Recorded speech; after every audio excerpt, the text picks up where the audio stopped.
Okay, so wait, before you laugh me off the set here, let me explain about my thinking of Lamar Hernandez. First of all, he is a former Giant.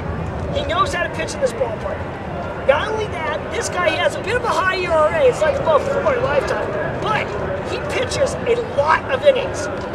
This is a guy who will routinely give you 200 innings a year, even though he's an older pitcher now.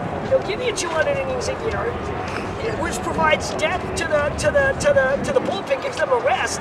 And you look at it, even with his ERA being a little around 4, that's fine for a number 5 starter, especially with this staff. So a guy, I was hoping that you need a guy like Lamar Hernandez or someone who could back up, who could give Zito some pressure for the number 5 spot in the rotation. Well, yeah, you know, that's actually a really good point. Having a workhorse in the 5th starter who isn't going to totally blow up the game every time he starts would be a plus.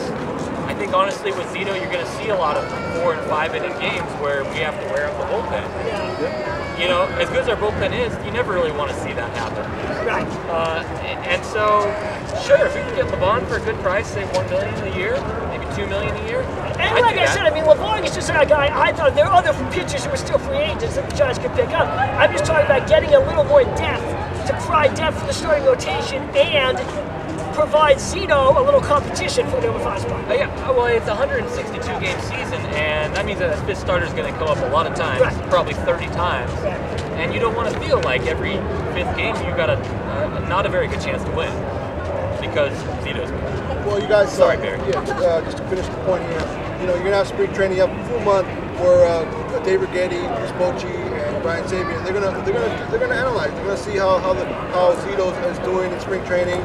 Anyone non-roster invitee, any pitcher that emerges like Bubba's done last year. So maybe by the end of spring training, and this is something for Giants fans to take a look out there in spring training. Like, you know, you already know the top 4, but how about, you know, for the 5th spot or any pitchers who's having a great spring? You know, keeping an eye, see what the Giants end up doing, whether they keep the player or they go after a free agent. So, or make a trade even during the season. So that's an angle there to look at during spring training. Absolutely. Okay, but let me ask you this, Dan. Yes, you know, we talked about how statistically speaking, this team was better. The pitching staff was better last year than in 2010 when they won the whole thing. In 2011, this pitching staff had a better ERA, better run differential, better batting average against, better whip, better walks allowed against pitch than in 2010. Is it fair to expect them to be even better or the same as they were last year again this year? I think Giants fans coming in are expecting the pitching staff to remain the same. Maybe not be as good as last year, but at least be in the top 5. I think even the Giants players themselves and the management and the coaching staff expect the Giants. And you know, the good thing is that all these pitchers are still young. You know, they're still in their prime. That's really, really important right there. And Bumgarner, I expect he's going to get better. Vogelsong, I think he's the one guy that you're kind of hoping that he doesn't have that one-year wonder in him. That he's going to be a consistent, quality pitcher. And I think Hugo last year he said, you know, Vogelsong has arrived. He's a major league pitcher. And I think this year will definitely prove that point. And so I think that for the most part, I think we're expecting the Giants, you know, not to be as dominant, but you know, to be in the top 5. Ben, Dave brought up a great point. With this staff, even though the staff did a lot last year, they were better than they were in 2010. This is it's hard to know what, you know, is it fair to expect more of them? But this is a young team. This is a very young pitch. Timmy is still, you know, in his 20s.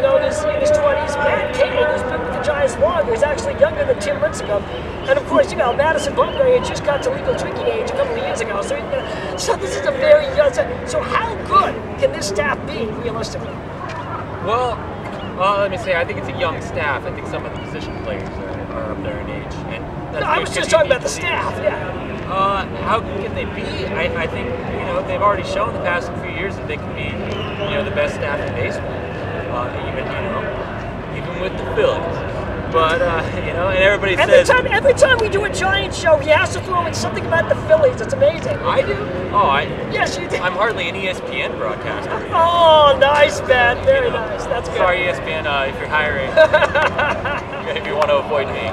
But, ESPN West Coast. That'd be cool. Okay, good. Yeah. No, they're already doing Los Angeles. But anyways, that's off the point. Yeah, I mean, the thing that bugs me is it's a lot to expect Vogelsong to bounce back and pitch as well as he did last year. Bumgarner, he knows the expectations have been on him, and actually that's a lot for such a young pitcher too. And Lincecum and Kane, I think, have already adjusted mentally very well to all the hype. But I'm concerned for Vogelsong because it's a lot of pressure after having a season like that to bounce back and do the same thing again. If Vogelsong doesn't pitch well, and then you have Zito at the back end, you could potentially be looking at a team that only has 3 out of 5 good starters. Now, hey, that's better than a lot of teams, but most teams can hit a lot better than the Giants. Yeah, true. Okay, maybe. We'll get into other teams when we do our Major League Baseball preview in March. But for right now, let's go back to we've done the pitching staff. Let's go to the bullpen again. I mean the rotation. Let's go back to the pitching staff for a second here. I mean the bullpen. You know what I mean. The bullpen for a second here. Dave, Brian Wilson, okay, right, the Giants closer, obviously had a tough year in 2011.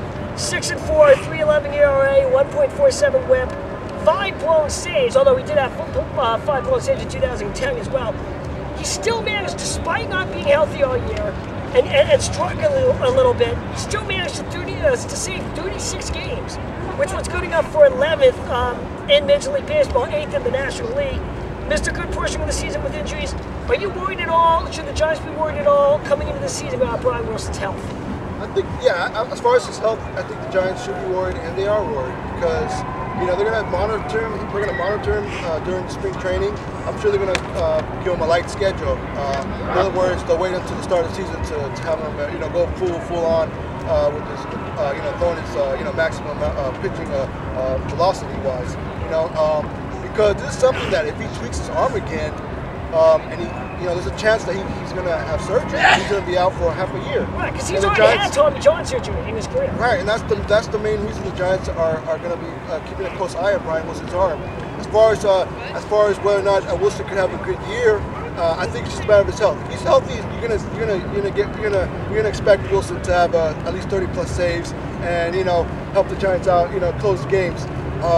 But if there's any arm issues going on, then that's going to be that to me is going to be a problem, and that could hurt the Giants as far as closing close baseball games. Because the Giants are going to be in a lot of close baseball games again.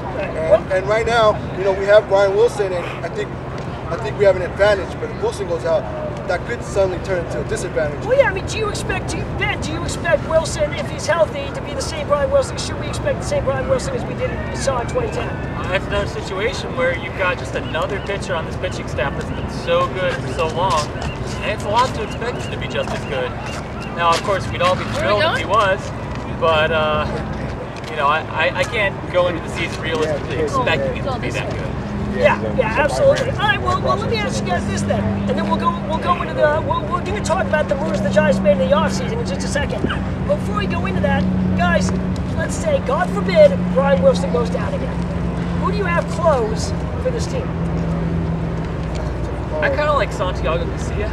I think he's got really good stuff and a really hot fastball. I'm talking upper 90s. I've always been a big fan of Romo, but for some reason Garcia seems to be just a little bit more of an intimidating factor out there on the mound. And I think they gave him a short trial and he was okay while he was there. Right. All right, Dave?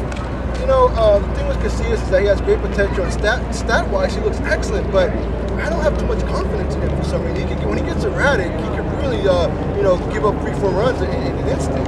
And I think the Giants coming into spring training, they're going to definitely probably give Garcia a lot of, he'll probably come in as the closer during spring training while Wilson, they give him a light regimen. And I think the Giants will have in mind that if Wilson goes down, Garcia will be the number one backup closer. Other than that, it'll be like last year. It'll be by committee. The Giants end up using all their bullpen at one point to close out baseball games, and that's something that we don't want that to happen again. Because I said that could be a disadvantage. Right. Well, I think that for me, obviously there's a lot of candidates on this team that can close. I think Jeremy Affeldt, Javier Lopez could do it in a pinch. He's a very shut down pitcher. Guillermo Mota does have closing experience years before with the Dodgers and the Mets.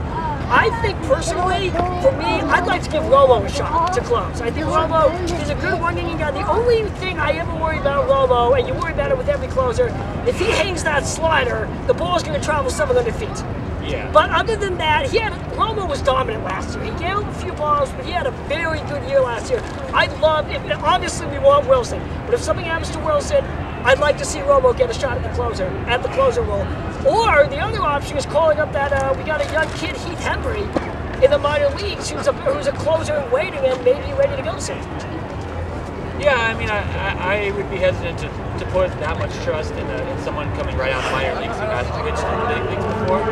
But I think you make an excellent point about Romo, where you don't want to put somebody into the full-time closer position if they are so reliant on having like really nasty stuff every time they go out. Because in other situations, you can put Romo in. If he looks bad at the first hitter, maybe pull him right then. Right. But if you want him to be closing, you don't want that situation to come up.